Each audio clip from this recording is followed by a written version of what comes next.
अस्सलाम वालेकुम, welcome to the channel of Sheen's Physiodose. आज की वीडियो में हम लोग डिस्कस करेंगे लिगामेंट इंजरी के ग्रेड्स। ठीक है, लिगामेंट जब भी कोई रप्चर होता है या कोई भी टेयर आए लिगामेंट में तो उसके सिर्फ और सिर्फ 3 ग्रेड्स होते हैं। हमेशा ये बात याद रखनी, कोई 4-5 ग्रेड्स नहीं होते, सिर्फ और सिर्फ 3 ग्रेड्स होते हैं।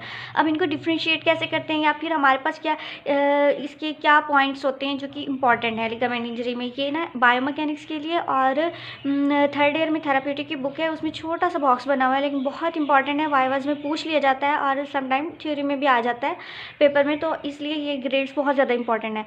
अब ग्रेड वन देखिए, हमेशा ग्रेड 1 जो है ना, ये चीज़ इसमें आप जो भी लिगामेंट अगर टेयर हुआ है, रप्चर हुआ है, फॉर एग्जांपल किसी के पाँव में मोच आई है, थोड़ा सा पाँव मुड़ा है, तो उसमें क्या है कि ये लिगामेंट्स के फाइबर हैं। फॉर एग्जांपल इतना माइक्रो टेयर आएगा, इतना छोटा सा टेयर आएगा कि आपको नॉर्मली नज़र भी नहीं आएगा। इतना मतलब थोड़ा से कोई फाइबर्स हैं जो यहाँ से रप्चर हो गए हैं, इतने के जो आपको देखने के लिए भी माइक्रोस्कोप की ज़रूरत पड़ रही है। ठीक है, आपने हमेशा ये बात रखनी है, micro failure of collagen fibres, collagen के जितने भी फाइबर्स हैं उसमें माइक्रो फेलियर रहता है।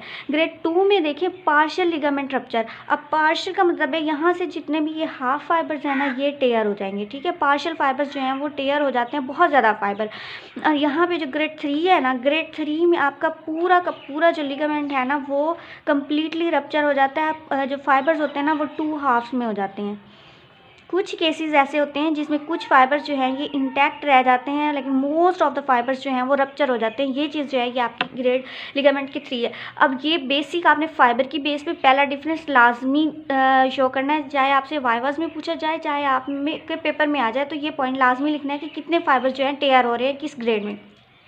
अब देखिए यहाँ पे सिर्फ माइक्रो टेयर था, छोटा सा। ग्रेड 1 की अगर हम बात करते हैं, ये इसको मैंने ग्रेड 1 कहा था, तो ये बिल्कुल छोटा सा टेयर है, माइनर सा टेयर है। तो इसमें जितना कम टेयर है उसका मतलब पेन भी उतना कम है, स्वेलिंग भी उतनी कम है। इतनी कम होती है स्वेलिंग, नेग्लिजिबल, यानी कि आपको बिल्कुल नज़र ही नहीं आती, बहुत कम, थोड़े टाइम के लिए पेन होगा। ठीक है, लेकिन होगा ज़रूर, क्योंकि यहाँ पे कोई इशू आया है, यहाँ पे रप्चर हुए हैं फाइबर्स, तो पेन लाजमी होगा। ये नहीं है कि पेन बिल्कुल नहीं होगा, थोड़ा होगा लेकिन होगा। यहाँ पे स्फीयर पेन, क्योंकि यहाँ पे बहुत सारे फाइबर्स, ग्रेड 2 की बात जब हमने की थी तो बहुत सारे फाइबर्स रप्चर हो चुके हैं, तो इसमें स्फीयर पेन आता है, स्फीयर स्वेलिंग आती है। इतना पेन होता है कि बंदा अगर चलने लगे ना मूवमेंट्स पे, तो वो मूवमेंट्स अपनी स्टॉप कर देता है, क्योंकि उससे पेन जो है ना एक्टिविटी के दौरान बहुत ज़्यादा बढ़ जाता है। और यहाँ पे ये वाला जो है ये कंप्लीट फाइबर्स रप्चर हैं, तो यहाँ पे तो चलने की बात ही नहीं है, वो वेट बेयर कर ही नहीं सकेगा बंदा, यहाँ पे चल ही नहीं सकेगा। ठीक है, ये पेन की बात हो गई। और अच्छा, पेन जो है ना ग्रेड 3 में एक बात याद रखनी है, जब टेयर होगा, ठीक है, यहाँ पे मैंने पॉइंट लिखा है, sphere pen at the trauma. जब ट्रॉमा होगा, जब फाइबर्स रप्चर हुए हैं, एक चीज़ रप्चर हुई है, तो उस टाइम पे पेन होगा, लेकिन बाद में जो है ना पेन या तो कम हो जाता है या नो पेन। ये मैंने इसको थोड़ा सा हाईलाइट किया, नो पेन ग्रीन से लिखा है, ताकि आपको पता चल जाए कि क्यों नहीं होता पेन यहाँ पे ग्रेड 3 में। ग्रेड 3 में इसलिए नहीं होगा क्योंकि यहाँ पे आपको हमेशा पता है कि यहाँ पे नर्व सप्लाई या ब्लड सप्लाई कोई ना कोई चीज़ जा रही होती है। अब फॉर एग्जांपल यहाँ पे नर्व सप्लाई जा रही है, तो यहाँ पे जब लिगामेंट रप्चर हुआ है तो नर्व सप्लाई भी उसकी कट डाउन हो जाती है। ठीक है, नर्व सप्लाई जब कट डाउन होगी तो यहाँ पे नर्व सप्लाई ही नहीं है तो पेन भी नहीं होगा। ठीक है, ये बात आप लोगों ने याद रखनी है।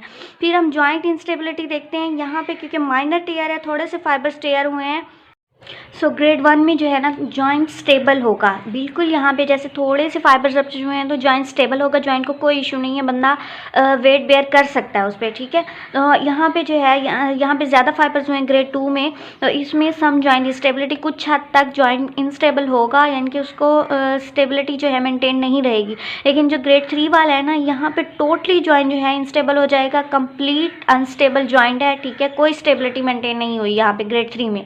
अब वेट बेयरिंग में बात करें तो वेट बेयरिंग ग्रेड 1 में तो वो बंदा अगर फॉर एग्जांपल किसी के फुट पर लिगामेंट टेयर हुआ है, लेटरल साइड पे ज़्यादा मोस्ट कॉमन होते हैं एंकल स्प्रेन में, तो एंकल स्प्रेन हुआ है तो वो क्या है कि ग्रेड 1 का है, तो वो बंदा अपना वेट बेयर कर लेगा, खड़ा हो सकेगा अपने पाँव पे। ठीक है, जो ग्रेड 2 का है ना, इसको बहुत ज़्यादा डिफ़िकल्टी आएगी। ठीक है, क्रचेस दे देंगे तो क्रचेस के साथ वेट बेयर कर लेगा, यहाँ पे वेट बेयर करने की बात ही नहीं है। ग्रेड 3 में वो वेट बेयर कर ही नहीं सकता। ठीक है, यहाँ पे देखें difficulty in weight bearing, usual difficulty in weight bearing और यहाँ पे almost always difficulty in weight bearing. ठीक है, ये बात आपने याद रखनी है पॉइंट।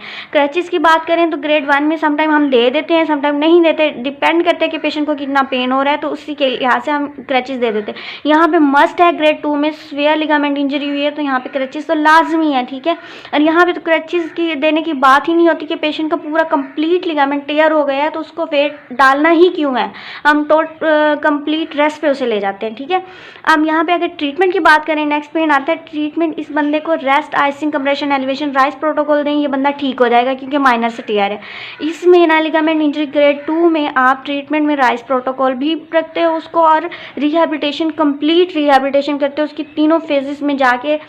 ठीक है, रिहैबिलिटेशन की फेजेस बनी होती हैं तो उसमें आप डिफरेंट एक्सरसाइज करवाते हो हर फेज़ में, और फिर जाके ये ग्रेड 2 का जो है वो ठीक होता है। अब ग्रेड 3 वाला है ना, इसमें डिपेंड करता है कुछ अगर फाइबर्स इंटैक्ट रह गए हैं। यहाँ पे मैंने बात की थी कि सम फाइबर्स इंटैक्ट रह जाते हैं और मोस्ट ऑफ द फाइबर्स जो है रप्चर हो जाते हैं, तो सम टाइम ऐसा होता है कि हम सिर्फ राइस से ही और रिहैबिलिटेशन से ही उस बंदे को ठीक कर देते हैं। ठीक है, लेकिन अगर कुछ केसेस ऐसे होते हैं जिसमें रिहैबिलिटेशन देने के बाद भी वो बंदा ठीक नहीं होता तो हम क्या करते हैं, उसको लीड करते हैं सर्जरी की तरफ। ठीक है, सर्जरी करवानी पड़ती है, लिगामेंट का रिपेयर करवाना पड़ता है, फिर जाके वो बंदा ठीक होता है।